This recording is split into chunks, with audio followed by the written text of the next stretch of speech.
bitches, it's your girl, Jenny, and welcome back to another adventure. Today, we're here in the surfing capital of the North, La Union. From epic waves and stunning sunsets to good food and chill vibes, samahan niyo ako as we explore the beauty of LU. Let's go! It's 5:30 to 6 p.m. na that time at super ganda ng sunset. Ang sunset sa La Union, mga beaches, ay isa sa pinakamagandang tanawin na dinadayo ng mga turista sa LU. Dahil perfect ito para sa picture at video taking, beach walks, relaxing after surfing, coffee hopping, panonood ng alon habang golden hour. So ayun, binidyohan ko si Joshua. Sabi ko sa kanya mag-emote-emote siya dyan kasi ang ganda ng sunset, diba? So hindi pa kami naligo niyan kasi gusto muna namin magpahinga dahil pagod nga kami sa biyahe. Gusto muna namin mag-chill-chill lang, manood ng sunset habang nasa gilid ng dagat. So perfect. So bitches, another day, another gala kami dito sa La Union. Pupuntahan namin ang mga magagandang tourist spots sa La Union kasi sayang naman kung hindi, diba? Ang una naming pupuntahan mga beaches ay ang Baluarte Watchtower. Mga 20 to 30 minutes yung layo niya galing sa pinag-i-stayan namin. At hindi mo manaramdaman yung layo kasi sobrang lamig nung hangin. At mafe-feel mo na, oh my God, this is life. Mapapakanta ka na lang na, I believe I can fly. Sobrang ganda ng boses ka, diba? Nung una hindi kami nag-helmet, akala kasi namin malapit lang. Tapos sakto may mga nanguhuling pulis. Di balik kami. Ayun mga bitches, sa wakas nandito na kami sa Baluarte Watchtower. Ang sobrang daming tao, oh my God. Ang Baluarte Watchtower, mga bitches sa La Union, ay isang makasaysayang tore na itinayo mahigit 400 years ago bilang bantayan laban sa mga pirata. Hanggang ngayon, nananatili itong simbolo ng katatagan at mayamang kasaysayan ng LU. Ngayon, dinarayo ang Baluarte dahil sa historical vibe nito, magandang view ng dagat, Pebble Beach sa paligid, perfect photo spot, and relaxing sunset scenery. So mga bitches, nag-video na kami niyan, umaura-aura na kami that time kasi sobrang ganda ng view at sobrang hangin pa. Nag-ala Romeo and Juliet kami that time.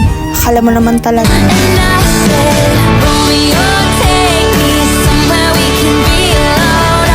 So, ang second destinations naman namin ay ang man-made forest. Isa sa mga relaxing spots dito sa La Union ay ang man-made forest. Isang magandang tree tunnel na nagbibigay ng preskong hangin at peaceful vibes. Perfect stop ito para mag-relax, mag-picture at mag-enjoy sa ganda ng kalikasan. So ayun mga beaches, that time naghihintay kami na mawala na yung mga dumadaan sa sakyan para makapagpa-picture kami. Dito kasi kailangan muna walang dumaan bago makapagpa-picture kasi baka mamaya masagasaan ka. So nung wala nang dumaan, nagpicture na kami niyan, auro dito, auro doon. And then napagtanto namin na lunch na niyan kaya babalik na kami sa aming pinag-stayan and magluluto pa kami ng aming lunchtime kaya let's go! So, mga 5 p.m. na kami bumalik yan sa beach para hindi na masyado mainit at ma-enjoy namin yung view at baka pag-relax din that time. Tingnan nyo, magti-tiktok pa kami yan.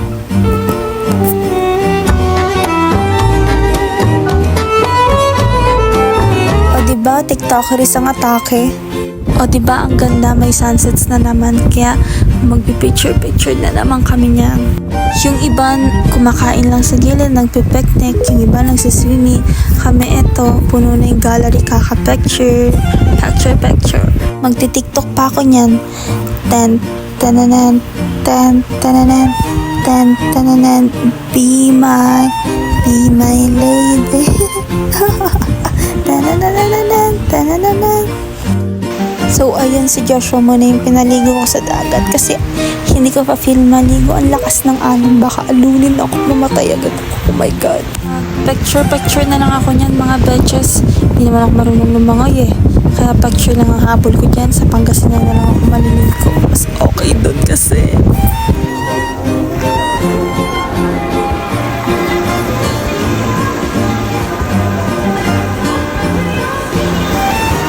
Ganda, super!